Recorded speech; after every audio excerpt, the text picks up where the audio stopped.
আসসালামু আলাইকুম। বন্ধুরা, দেখতে পারছেন বাংলাদেশ পরিসংখ্যান ব্যুরোতে 266 পদে সম্পূর্ণ নতুন নিয়োগ বিজ্ঞপ্তি প্রকাশ করা হয়েছে, যেখানে আপনারা অষ্টম, এসএসসি ও এইচএসসি পাশে আবেদনটি করতে পারবেন। বাংলাদেশ পরিসংখ্যান ব্যুরোতে বাংলাদেশের সকল যারা নারী পুরুষ উভয়ই আবেদনটি করতে পারবেন। আবেদন করতে কত টাকা খরচ পড়বে, বয়স কত এবং কিভাবে অনলাইনে আবেদনটি করবেন, সম্পূর্ণ তথ্য এই ভিডিওতে আলোচনা করব। আশা করি স্কিপ না করে সম্পূর্ণ ভিডিওটি ধৈর্য সহকারে দেখবেন। আমি এক এক করে পদ এবং পদের নাম কি এবং শিক্ষাগত যোগ্যতা কি সবগুলোই আপনাদের মাঝে আলোচনা করব। তারপর যদি না বুঝতে পারেন অবশ্যই কমেন্ট বক্সে জানাবেন, আমি আপনাদের সাথে সাথে উত্তর দেওয়ার চেষ্টা করব। চলুন দেখে আসি। ১ নম্বরে বলা হয়েছে স্টোর কিপার, সহকারী স্টোর কিপার। পদ সংখ্যা আছে ২টি। এখানে শিক্ষাগত যোগ্যতা হলো কোনো স্বীকৃত বোর্ড বা প্রতিষ্ঠান হতে অনন্য উচ্চ মাধ্যমিক সার্টিফিকেট বা সমমানের পরীক্ষায়। ২ নম্বরে বলা হয়েছে মেশিন ম্যান। পদ সংখ্যা আছে ৩টি। কোনো স্বীকৃত বোর্ড বা প্রতিষ্ঠান হইতে অনন্য উচ্চ মাধ্যমিক সার্টিফিকেট বা সমমানের পরীক্ষায় উত্তীর্ণ। খ নম্বর বলা হয়েছে কোনো স্বীকৃত প্রিন্ট প্রেসে মেশিনারি সহকারী হিসেবে অনন্য ২ বছরের বাস্তব অভিজ্ঞতা। Machine man cum cleaner. পদ সংখ্যা আছে ২টি। এখানে শিক্ষাগত যোগ্যতা কোনো স্বীকৃত বোর্ড হইতে প্রতিষ্ঠান হইতে অনন্য উচ্চ মাধ্যমিক সার্টিফিকেট বা সমমানের পরীক্ষায় উত্তীর্ণ। কোনো স্বীকৃত প্রিন্টিং প্রেসে মেশিন ম্যান সহকারী হিসেবে অনন্য ২ বছরের কার। পদ সংখ্যা আছে ৩টি।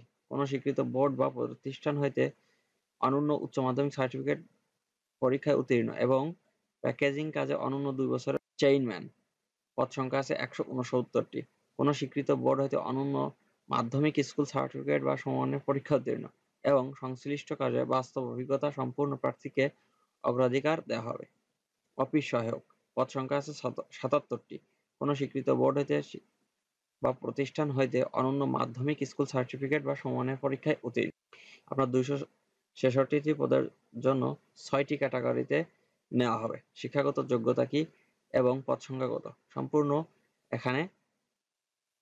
এবার দেখে আসি নিচে কি আবেদনের যোগ্যতা এবং কিভাবে আবেদন করবেন। এবং অনলাইনে আবেদন করার জন্য অবশ্যই আবেদন লিঙ্ক ডিসক্রিপশন বক্সে দেওয়া থাকবে, আপনারা চাইলে সেখান থেকে আবেদনটি করতে পারবেন। আবেদন ফর্ম পূরণ বা পরীক্ষায় অংশগ্রহণের ক্ষেত্রে নিম্নবর্ণিত শর্তাবলী অবশ্যই অনুসরণ করতে হবে।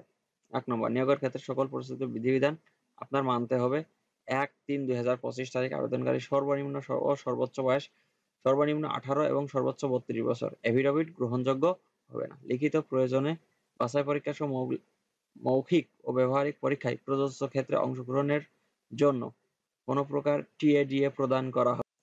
এক জেলার বাসিন্দা অন্য জেলার বাসিন্দা হিসেবে আবেদন করতে পারবেন না এবং এটি ২০১৯-এর বিধিমালা অনুসরণ করা হবে।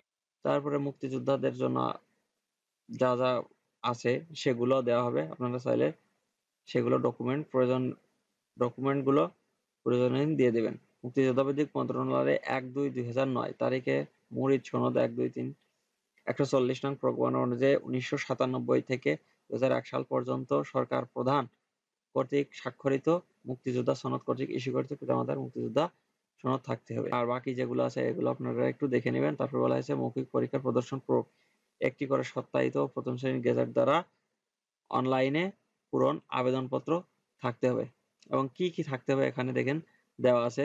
২ কপি পাসপোর্ট সাইজের ছবি, শিক্ষাগত যোগ্যতা সনদের কপি, জাতীয় পরিচয়পত্র, প্রযোজ্য ড্রাইভিং লাইসেন্সের কপি, সংশ্লিষ্ট ইউনিয়ন চেয়ারম্যানের নাগরিক সনদপত্র, সরকারি চাকরি করলে এনওসি বা প্রত্যয়নপত্র থাকতে হবে। সম্পূর্ণ ত্রুটিপূর্ণ, অসম্পূর্ণ ও ত্রুটিপূর্ণ বিলম্বে প্রাপ্ত আবেদনে বাতিল বলে গণ্য হবে। এবার কিভাবে আবেদন কবে থেকে শুরু হবে?